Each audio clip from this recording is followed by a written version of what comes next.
Using video is no longer optional in talent attraction. Candidates now expect to engage with short-form, authentic video content, and LinkedIn is prioritizing vertical video to play catch-up with TikTok, Facebook, and Instagram. Does this mean we're officially in a video-first world? And if it does, how should recruitment marketing and employer branding adapt to stay ahead? You know, I've recently heard some crazy success stories when it comes to hiring with AI. FedEx is sending offers to candidates within 10 minutes. General Motors saved $2 million in recruiting costs in a year. Chipotle reduced time to hire by 75%. And Nestlé's global recruiting team is saving 8,000 hours annually. The craziest thing, all of these companies did it by leveraging the same technology, Paradox. Paradox is the leader in conversational hiring. Powered by conversational AI, Paradox can be your ATS, CRM, and career site, or can help automate parts of the hiring process on top of Workday, UKG, and SAP. Their product suite is driven by a 24/7 AI assistant who can handle up to 95% of the hiring process for deskless hiring teams, or just automate specific, time-consuming tasks like screening, interview scheduling, and onboarding to allow recruiters to focus on recruiting. Paradox has helped hundreds of the world's top employers simplify hiring and save money while creating great candidate experiences in the process. Spend more time with people, not software, with Paradox. You can find out more by going to paradox.ai. There's been more of scientific discovery, more of technical advancement and material progress in your lifetime and mine than in all the ages of history.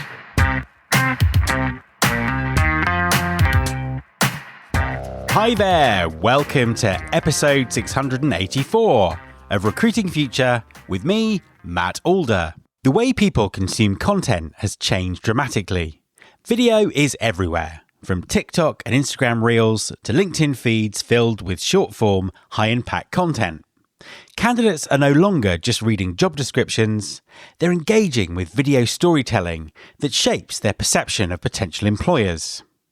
Are we truly living in a video-first world? And if so, how should talent acquisition adapt? What kinds of content actually resonates with candidates? And where do AI and new production tools fit into the equation? My guest this week is Rona Pierce, founder and lead creative director of Perceptible Studios. Rona specialises in helping talent acquisition teams use video effectively without getting lost in time-consuming production. In our conversation, she shares why short-form, unscripted content is performing so well, how companies can encourage employees to be part of the content creation process, and how good is good enough when it comes to video production. Hi, Rona, and welcome to the podcast. Hi, Matt. Thank you so much for having me. My absolute pleasure. Thank you very much for being on the show. For people who may not be familiar with you and your work, could you introduce yourself and tell everyone what you do? Sure. So I'm Rona Pierce. I'm the founder of Perceptible Studios. I'm also the lead creative director. And what we do there is we really believe that video is the easiest way to get a stranger to trust you and that you shouldn't spend tons of hours creating video content. So that's why we create it for you. We are the top done-for-you video content agency that works with businesses, especially TA teams, to scale their impact and attract qualified candidates in just an hour every month. It's such an interesting time for video at the moment because we've sort of had video in and around talent acquisition for a very long time, but some of the platforms, some of the possibilities, some of the things that are going on with video are kind of amazing, aren't they? What are the sort of the big trends that you're seeing that are really kind of making a difference for video in TA at the moment? Definitely LinkedIn, video on LinkedIn. It wasn't big before. I've been using it in my clients for years, but right now video is really, really big on LinkedIn, mostly because they are really pushing it. The vertical short form video, that's really hot right now. Long form video isn't going away, but right now, long form or like short form vertical videos, that's what's in. And lower production, like not super scripted videos are what's really working. And I always like to say thank you, Gen Z, for releasing us from that hold that scripted videos had on us, because it was rough. But TikTok, Gen Z, just the lower production, unscripted videos. LinkedIn really sort of trying to tap into that TikTok Reels vibe at the moment. Obviously, it's very kind of high profile on the platform. There's lots of really great content on there, and also sort of new voices emerging that I've not seen before who seem to be getting kind of quite a lot of traction. What kind of results are people getting from it? How is it kind of working in practice? So that's very interesting. When they first started pushing video, like towards the end of last year, anyone who hadn't posted before was getting like insane reach. Impressions. I didn't really believe them, but it was like insane amount of like reach and impressions, and people were, dopamine. Everyone was like really jumping on that. Now things have stabilized a little, and I really like the direction that they're going, because they're showing you like impressions and everything, but they're showing you the amount of members reached. What I've seen just this week, clients, like newer clients, posting their first videos and getting immediate DMs and content or comments in the video, just sharing like, oh, I really like this. I had someone, a recruiter, post a video about her why she does what she does, and she had a candidate reach out in the DMs using part of a like catchy line that she said about herself. So people are really seeing and starting to see the power of video, which is that connection. You're not just getting a DM like, hey, I applied to your role. It's, hey, I liked what you said, and because of that, I went and I looked at your roles and I applied to this one. So people are really seeing the engagement value that comes with using video. What sort of type of content are employers sharing? I mean, how's that developed? How is that sort of keeping pace with the way that the medium's moving and people are consuming that content? What's kind of working for employers right now? What's really working is like the unscripted, behind the scenes, the building in public type of vlog style videos, and employee stories. Because at the end of the day, we're humans. We all like a story, but not those stories that we are used to seeing where someone sits in this very thing and they're saying something that is clearly a script. It's employee stories about the things that people really care about, like how they got the job, how they got promoted, how they pitched a project. So really showcasing your culture in action, not just saying this is our culture or showing people playing ping pong or hanging out. It's really the stories of how they're moving through your company, how they got to your company, and why they stay there that are really connecting with people. One of the issues in the past was employers couldn't necessarily find employees who wanted to be on camera. Is that something that's changing as kind of generations change, or we get more used to being on video? I think it's two things. Definitely generations changing. So yes, 100%. But also companies are really learning that they can't script people. Before there was all of these rules and all these things. And it's like, look, I'm just here to be an accountant. I don't need to now learn all this on-camera presence type of thing that you're teaching me and stick to these talking points. Now that things are more authentic and people are literally just sitting there and asking you a question for you to answer and letting you answer it, that's really working. And also employee generated content. It has really changed. We're on TikTok, we're on our phones. Everyone has the ability of creating video. So yes, people are more comfortable with it. Yeah, I think that makes sense. And you see the tone of it changing over time. And I think if we kind of had a time machine and we went back 5 years in time and looked at the LinkedIn kind of vertical video feed as it is now, I think people would be shocked by how the tone has changed, how people talk about business in a much more accessible, and casual is the wrong word, but just a much more accessible way. And I suppose that leads on to my next question, which I know something that again employers have sort of struggled with in the past. It's how do you make sure that you are authentic, and how do you really use video to tell stories if your employer, you've got these sort of TA objectives, sitting behind everything? The easiest thing that I tell people is don't make it about you, about the company. And people look at me like, wait, what? Employer branding teams, TA teams, we all tend to want to showcase the perks, the benefits, and like, come work here because yes, that's our goal. We want to attract people to come and work here. But really, no one cares about that. What they connect with is the employee stories. And like I said, not the stories that are like very not fabricated, I say very rehearsed and very scripted. How are these perks and benefits that you're wanting people to know about? How have they impacted the lives of your employees? I see clients of mine talking about their parental leave. Like if someone has very generous parental leave, there's someone talking about their experience and how they were able to connect with their newborn child because of the perk that this company allowed them to do it. And not only showcasing the mothers when you're talking about parental leave, fathers are also part of this, and it's also a benefit for them. So talking about those real things, how the benefits have impacted the lives of your employees, why your employees choose to stay there, why they chose to work there in the first place.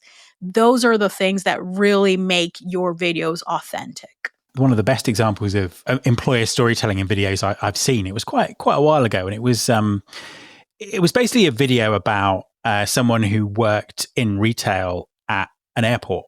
And the video starts with them standing in the airport car park at 4 a.m. and it's dark and it's raining. And the video finishes with them being able to pick their kids up from school or go to something at their kids' school because they're obviously finishing much earlier in the day. And what I liked about it was it told a story, and it told all the benefits that you go and get to do these things with your kids, but also it was almost something that was going to stop people applying as well if they didn't want to be standing in a car park at 4 a.m. and just kind of really sort of zeroing in on the people who really wanted to do that job for the right reasons. And I just thought that was such a great example. And I've not seen a huge amount since then that kind of nail it that well. Have you seen anything that kind of really sort of stands out recently? Yeah, I've seen a few. There's a few people doing some really cool things. I don't know if you're familiar with Taylor Desson. He used to be a recruiter. Now he's the VP of community at Torque, which is a talent marketplace. And he's all about community. And he's doing a lot of like behind the scenes vlog, build in public. It's like, okay, I got this new role. This is what I'm doing. And it's not just him, because people don't only want to see the executives. Everyone on his community team is also doing video and doing it from different angles. So he has the vlog style behind the scenes. Others on his team have more of like the interview podcast type things. But yes, like you said, it's very different to tell people we offer flexibility than to show like someone at 4 a.m. in the morning. And then, like you said, it's also people self-select because it's like, I'm not waking up at 4 a.m. Yeah, exactly. Type of thing. I also saw Google do it was last year. It was earlier last year, so not that recent. But they had their developers explaining how they use AI in their day-to-day. And you would think, oh, of course they have that because they have their own AI. They were talking about, at that point, Bard. Now it's called Gemini, I think.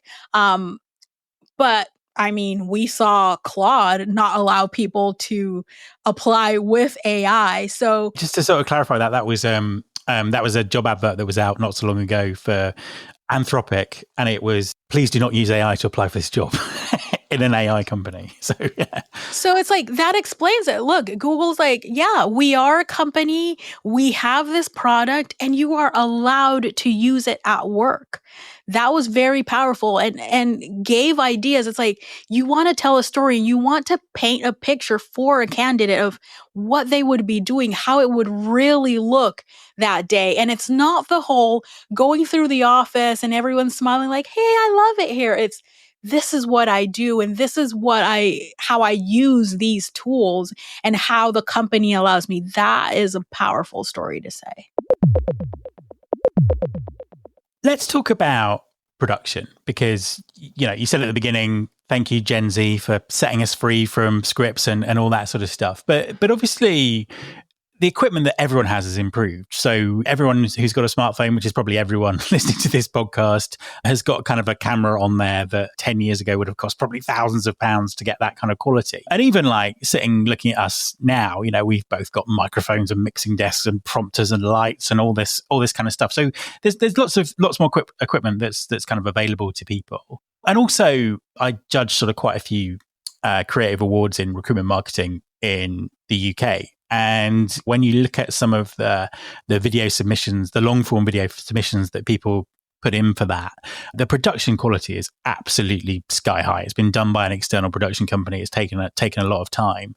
And obviously not everyone has access to do that all the time. So how good is good enough? Where do we stand with production standards? Because it's a little bit kind of confusing. What level of production do people expect? What's gonna work for people? I love this question. I like to tell people when they ask me, people expect to be able to see you, to hear you, and to read along. So see you, you have to have good lighting.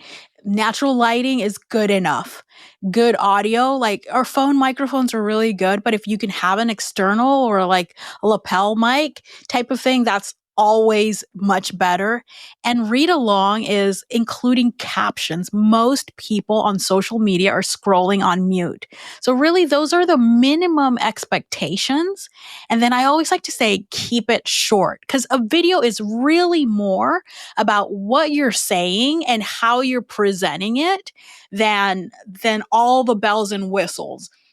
It's funny because I have clients that usually, so the way we work, it's usually a virtual recording studio like this, but some clients have had like, hey, we did 2 days at this professional studio and we have these videos, which amazing quality. But for social media, we need to, and I'm trying to think of a way to say this, but like not degrade the quality, but we have to make it look not that cinematic for it to really connect. So it's interesting. And it's just knowing where you're at and where you're posting, because for their website, yeah, we make these amazing cinematic videos, but for social media, then you do the more like quick, good lighting, good audio, captions.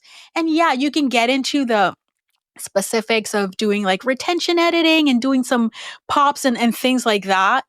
But really, that is not necessary. People just want to see you, hear you, and be able to read along. And where's the point where, particularly with that kind of social media content that people kind of outsource? Because as well as all the equipment that's kind of available at quite low cost, the editing packages and all these kind of things are absolutely there. But there kind of comes a point where even if you're in recruitment marketing, it's like, it's not really your job to edit videos all day. And there is an amount of expertise about how they're put together, how they kind of work on social and all those kind of things. What's the point where people should start thinking about outsourcing? I think when it's taking over your day, and I can speak to the clients that I have, that it's really where they're like, look, we believe in video. We've tried it. We just don't have time to edit it because we have full-time jobs. That's where they come and ask us to outsource it. And we outsource. We do everything, even the recording, the questions, the content strategy, all of that. But yes, at that point where you're like, wait a minute, I'm a salesperson or I'm an accountant or I'm a TA person. I'm not a full-time video producer. This is taking way too much of my time. That's where people really see the value in outsourcing it, because when you do the numbers, you can either have your team spend the entire day doing an additional full-time job, or you can outsource it. It's the amount of work, but also the kind of the nuance and the expertise involved, because certainly with podcasting, I know lots of people try and build their own podcast, and that's great that they do that. But I think they very quickly find that actually creating a podcast takes a huge amount of time. And there are also, subtle little things that make a massive difference that unless you're kind of in this space full time, you wouldn't know, because you're not looking at the trends and all that sort of stuff. And I'm sure that's sort of true for video as well. Yeah, it's amazing how quick things change. And my team of editors, like I'm on social media, they're on social media, and they're learning these things. And then they'll tell me like, hey, this is the new style that we see that's blowing up. Do we want to integrate that thing? And it's like, oh yeah, we definitely do. That changes pretty much every 2 weeks to be conservative. Like there's always, we have someone on the team who's like keeping up with those trends and bringing them back to everyone's like, hey, look, they did this. This is how they did it. Because also learning how to do those new styles takes time. It kind of really does if you want to, because it's all about standing out as well, because there is so much video content. It's like, how do you sort of stand out? And I know you kind of mentioned a few examples already, but are there other kind of uses of video for people using video for talent attraction that have kind of really stood out for you recently? Really, anyone who's leveraging employee generated content is really standing out. And fashion and beauty brands, they really are leading the charge here. And I think the reason why is because years ago, let's say 2020-ish, they started doing these fashion and beauty brands started doing UGC, which is like user generated content from their customers and influencers. So they've learned that type of video is what's really working. So then, of course, they're now leveraging their employees to do this type of video. So those are working. Like you can spend hours on TikTok and see everything from people having, I forgot the brand that did this a few years ago, like a challenge fight race in the office chairs. And it's like, historically, HR marketing would never let something like that see the light of day. It's on the company's TikTok and it's a viral video because it's like, yes, this is how we work. We come to work and everyone knows there's times at work where you do silly things and that's really what keeps you there. So showing that type of thing is really working. So anyone leveraging employee generated content is really winning at this game. What does the future look like? Are we moving to, firstly, are we kind of moving to a video first world? And then secondly, what's the impact of AI on all of this? Because we're already seeing AI generated video and all that kind of stuff. Yeah, I mean, for sure. I think video is going to continue to become a bigger part of our world at work. It's just where all the social media platforms are going. It's just how people are consuming content nowadays, and they have been, and it's going to continue going more and more for so many reasons. And yeah, AI. So I'm a fan of AI, and I'm also not a fan of AI for video. So AI is going to help us produce videos faster for sure. It's going to help us like have higher quality and put like these editing tools in the hands of people who aren't professional editors. But AI is also going to help us get a whole bunch of crappy, inauthentic videos because those AI generated videos, look, it's the ease of creating 100% fully AI generated videos. It's like so easy. I've been testing a ton of these tools, and people who don't want to show up on camera are going to leverage that, but it's really not going to land because at the end of the day, this AI generated avatar of yourself, it's still not you, and people can tell. What I'm excited about AI for and what I'm using it for, it's like for B-roll, for adding captions, like editing, removing pauses, fixing eye contact. As someone who records in a studio virtually with clients daily, sometimes they say something so good, but they were looking somewhere else. The fact that I can now go in and with one click, put their eyes back directly towards the camera has minimized the amount of like, okay, sorry, that was amazing. Can you say it again, please? type of thing. I don't have to do that anymore.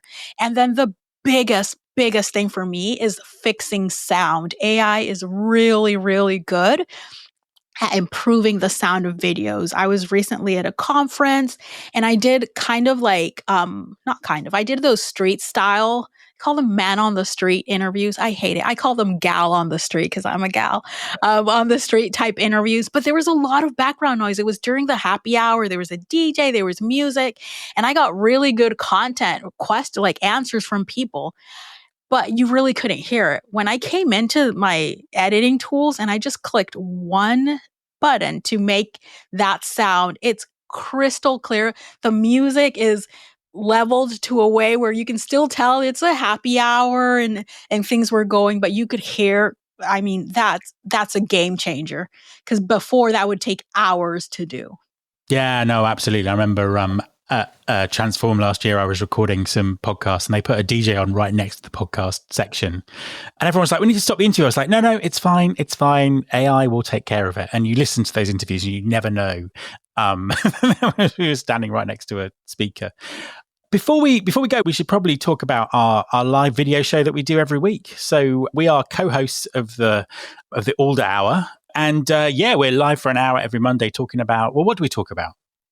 Well, I talk about trends that we're seeing. So I have a segment called Trending or Ending, and I just talk about things that we're seeing out in the HR world. Not always content, but obviously a lot of it is content, but just trends that we're seeing. I think what I like about our show is that we're always looking at any of these HR headlines or anything that's happening from all three of us that are the co-hosts have such a different perspectives on things that it makes for a good show where it's like, you are very future focused. I'm future focused, but also present focused. Then Jocelyn's very from the HR perspective of like, cool, but these are the what about things this? that What you about need this? to consider. Yeah, exactly. No, it's a great combination. So if people want to watch, it's live every Monday. You can watch it on LinkedIn profiles. You can watch it on the Purple Acorn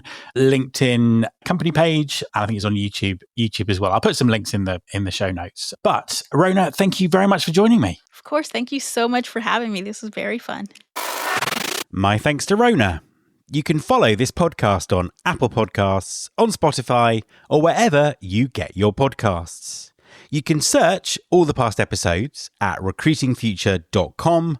On that site, you can also subscribe to our weekly newsletter, Recruiting Future Feast, and get the inside track on everything that's coming up on the show.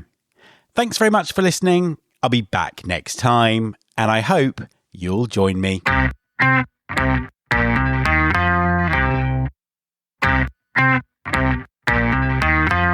This is my show.